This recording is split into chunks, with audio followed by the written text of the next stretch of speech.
My son's favorite color is blue. This may not seem unusual as lots of little boys like the color blue. However, when you see the world like this, you can see why blue is his favorite color.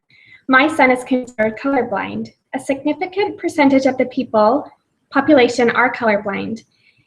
And so chances are you know somebody who is colorblind too. So what is colorblindness? Many people think that being colorblind means you only see things in black and white, much like watching I Love Lucy episode. However, people who are colorblind see color too. They just see it a little bit differently than you and I do. There are several types of colorblindness. I am going to focus my remarks today on protanopia, or red-green color deficiency. This is a very common form of color blindness, and it affects many people in the population. This also happens to be the type of color blindness that my son has. To understand color blindness, we need to understand and learn a little bit about our eyes. Our retinas are made up of rods and cones. The rods help us to see at night, and the cones help us to see color. The cones are responsible for helping us see three colors and the shades that they make. Those colors are red, blue, and green. The L cone, M cone, and S cone each are responsible for one of those colors. When all of the cones are present and working properly, normal color vision results. However, if one cone is missing or faulty, or there is an overlap of cones, then color blindness results. In protanopia, the L cone is missing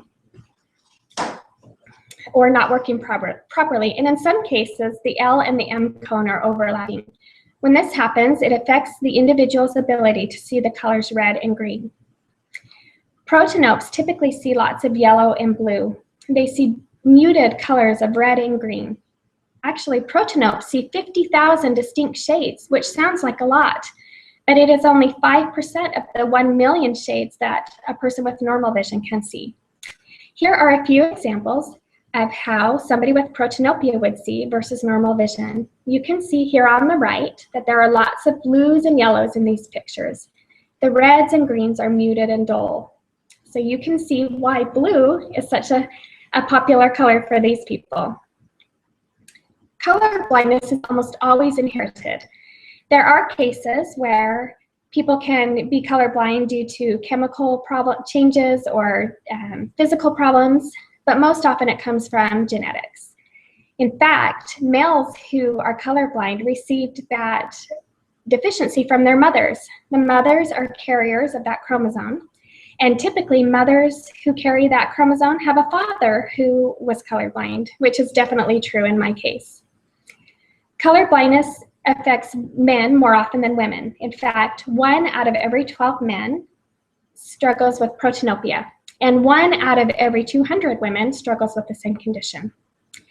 Color blindness is considered a disability, and as such, there are a few limitations. In fact, it can affect the type of career that this individual might select. For example, an electrician needs to have a good sense of color, as they are oftentimes matching colored wires together. And an interior designer needs to have a great color sense in putting her rooms and designs together. So those jobs would definitely be harder for someone who is color challenged. There are also some challenges for young learners in the classroom. Color is used extensively in the schools. Think of all the things that are color-coded, our folders, tables, and our cubbies. Colorblind children have trouble with color recognition. In fact, when my son was in preschool, this is how we learned that he was colorblind. He could not remember the names of the colors, no matter how hard we worked on them. And in kindergarten, he would often ask his friends if he was using the right crayon. There are also lots of tasks that deal with color. Your teacher might say, color the third square red, or put your homework in the green bin. You can see how this would be very confusing for a child who is colorblind. If you suspect that your child is colorblind, there are some tests that can help you to determine if this is true. The most common test is called the Ishihara color test, and it looks a little something like this. There's multiple dots with a shape hidden inside. Can you see the shape hidden inside of these dots? If you cannot, you may be colorblind. An eye doctor can help you determine if this is true. Currently, color blindness is a permanent condition and there is no cure.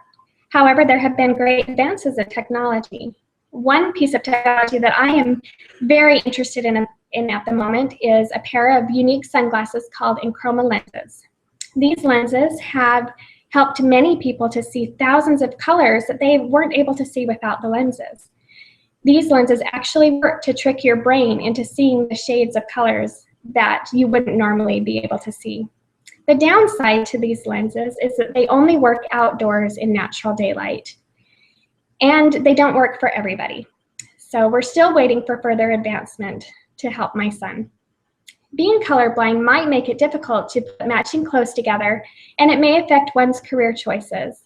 But according to my son, Austin, it really isn't that bad. He states, quote, "You can still see everything, you just see it a little bit differently. It doesn't affect the colors you can see or what you can do." Close quote. As disabilities go, this is not too bad. Next time you meet someone who is colorblind, chances are you will, hopefully you'll be able to see color through their eyes.